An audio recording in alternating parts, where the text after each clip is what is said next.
شروع اللہ کا نام لے کر جو بڑا مہربان نہایت رحم والا ہے۔ صاد، قسم ہے قرآن کی جو نصیحت سے پر ہے کہ تم حق پر ہو، مگر جو لوگ کافر ہیں وہ غرور اور مخالفت میں پڑے ہیں۔ ہم نے ان سے پہلے بہت سی امتوں کو ہلاک کر دیا تو وہ عذاب کے وقت لگے فریاد کرنے، اور وہ چھٹکارے کا وقت نہیں تھا۔ اور انہوں نے تعجب کیا کہ ان کے پاس انہی میں سے ایک خبردار کرنے والا آیا، اور کافر کہنے لگے کہ یہ تو جادوگر ہے جھوٹا، کیا اس نے اتنے معبودوں کی جگہ ایک ہی معبود قرار دے دیا؟ یہ تو بڑی عجیب بات ہے۔ اور ان میں جو معزز تھے وہ چل کھڑے ہوئے اور بولے کہ چلو اور اپنے معبودوں کی پوجا پر قائم رہو، بے شک یہ ایسی بات ہے جس میں کوئی خاص غرض ہے، یہ بات کسی دوسرے مذہب میں ہم نے کبھی سنی ہی نہیں، یہ تو بالکل گھڑی ہوئی بات ہے۔ کیا ہم سب میں سے اسی پر نصیحت کی کتاب اتری ہے؟ اصل بات یہ ہے کہ یہ لوگ میری نصیحت کی طرف سے شک میں ہیں، بلکہ انہوں نے ابھی میرے عذاب کا مزہ نہیں چکھا۔ کیا ان کے پاس تمہارے پروردگار کی رحمت کے خزانے ہیں جو غالب ہے، سب کچھ عطا کرنے والا ہے؟ یا آسمانوں اور زمین اور جو کچھ ان میں ہے ان سب پر انہی کی حکومت ہے؟ تو چاہیے کہ رسیاں تان کر آسمانوں پر چڑھ جائیں۔ یہاں شکست کھائے ہوئے گروہوں میں سے یہ بھی ایک لشکر ہے۔ ان سے پہلے نوح کی قوم اور عاد اور میخوں والا فرعون بھی جھٹلا چکے ہیں، اور سمود اور لوط کی قوم اور بن کے رہنے والے بھی، یہی وہ شکست خوردہ گروہ ہیں۔ ان سب نے پیغمبروں کو جھٹلایا تو میرا عذاب ان پر آ واقع ہوا، اور یہ لوگ تو صرف ایک زور کی آواز کا جس میں شروع ہونے کے بعد کچھ وقفہ نہیں ہوگا انتظار کرتے ہیں، اور کہتے ہیں کہ اے ہمارے پروردگار، ہم کو ہمارا حصہ جلدی سے حساب کے دن سے پہلے ہی دے دے۔ اے پیغمبر صلی اللہ علیہ وآلہ وسلم، یہ جو کچھ کہتے ہیں اس پر صبر کرو، اور ہمارے بندے داؤد کو یاد کرو جو صاحب قوت تھے، بے شک وہ رجوع کرنے والے تھے۔ ہم نے پہاڑوں کو ان کے زیر فرمان کر دیا تھا کہ صبح و شام ان کے ساتھ تسبیح کرتے تھے، اور پرندوں کو بھی کہ وہ جمع رہتے تھے، ہر ایک ان کے آگے رجوع رہتا تھا۔ اور ہم نے ان کی بادشاہی کو مستحکم کیا اور ان کو حکمت اور فیصلہ کن خطابت عطا فرمائی۔ اور اے نبی صلی اللہ علیہ وآلہ وسلم، کیا تمہارے پاس ان جھگڑنے والوں کی بھی خبر آئی ہے جب وہ دیوار پھاند کر اندر داخل ہوئے؟ جس وقت وہ داؤد کے پاس آئے تو وہ ان سے گھبرا گئے۔ انہوں نے کہا کہ خوف نہ کیجیے، ہم دونوں کا ایک مقدمہ ہے کہ ہم میں سے ایک نے دوسرے پر زیادتی کی ہے، تو آپ ہم میں انصاف سے فیصلہ کر دیجئے اور بے انصافی نہ کیجیے گا، اور ہم کو سیدھا راستہ دکھا دیجئے۔ بات یہ ہے کہ یہ میرا بھائی ہے، اس کے ہاں 99 دمبیاں ہیں اور میرے پاس ایک دمبی ہے۔ یہ کہتا ہے کہ یہ بھی میرے حوالے کر دے، اور گفتگو میں مجھ پر حاوی ہو رہا ہے۔ انہوں نے کہا کہ یہ جو تیری دمبی مانگتا ہے کہ اپنی دمبیوں میں ملا لے، بے شک تجھ پر ظلم کرتا ہے، اور اکثر شریک ایک دوسرے پر زیادتی ہی کیا کرتے ہیں۔ ہاں، جو ایمان لائے اور عمل نیک کرتے رہے، اور ایسے لوگ بہت کم ہیں۔ اور داؤد نے خیال کیا کہ اس واقعے سے ہم نے ان کو آزمایا ہے، تو انہوں نے اپنے پروردگار سے مغفرت مانگی اور جھک کر سجدے میں گر پڑے اور اللہ کی طرف رجوع کیا، تو ہم نے ان کو بخش دیا، اور بے شک ان کے لیے ہمارے ہاں قرب اور عمدہ مقام ہے۔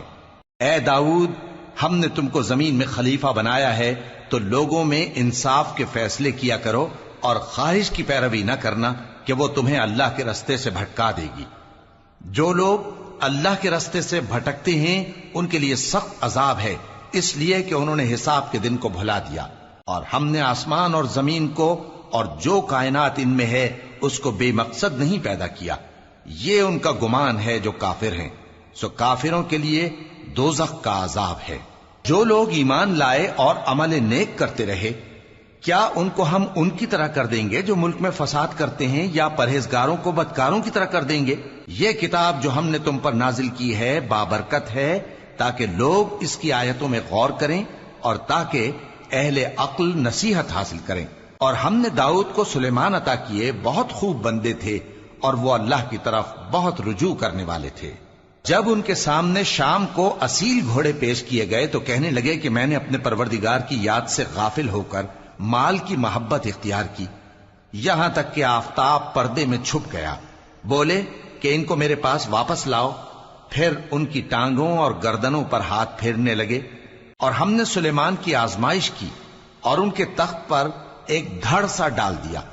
پھر انہوں نے اللہ کی طرف رجوع کیا اور دعا کی کہ اے پروردگار مجھے معاف فرما اور مجھ کو ایسی بادشاہی عطا فرما کہ میرے بعد کسی کو شایع نہ ہو، بے شک تو سب کچھ عطا فرمانے والا ہے۔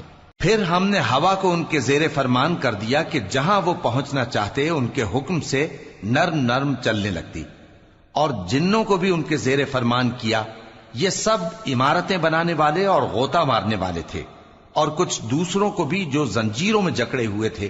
ہم نے کہا یہ ہماری بخشش ہے، چاہو تو احسان کرو یا رکھ چھوڑو، تم سے کچھ حساب نہیں ہے، اور بے شک ان کے لیے ہمارے ہاں قرب اور عمدہ ٹھکانہ ہے۔ اور ہمارے بندے ایوب کو یاد کرو جب انہوں نے اپنے رب کو پکارا اور کہا کہ شیطان نے مجھ کو ایذا اور تکلیف دے رکھی ہے۔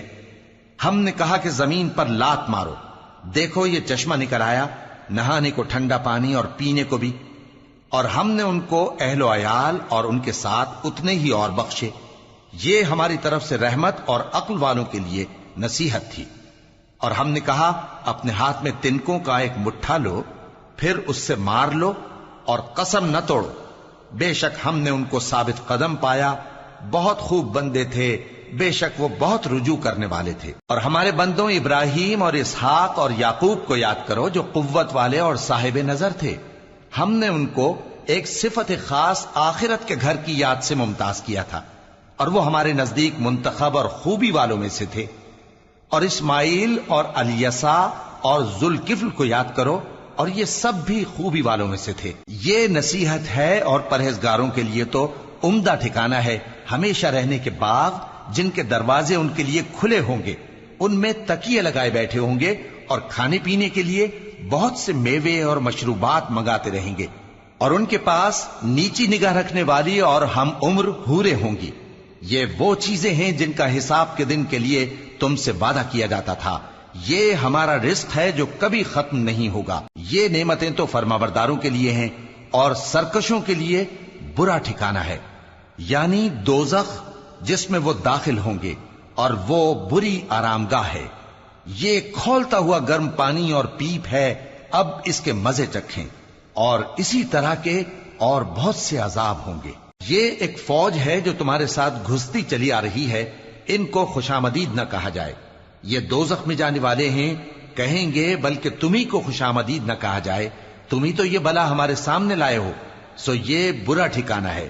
وہ کہیں گے اے پروردگار جو اس کو ہمارے سامنے لایا ہے اس کو دوزخ میں دگنا عذاب دے، اور کہیں گے کیا سبب ہے کہ یہاں ہم ان لوگوں کو نہیں دیکھتے جن کو ہم بروں میں شمار کرتے تھے؟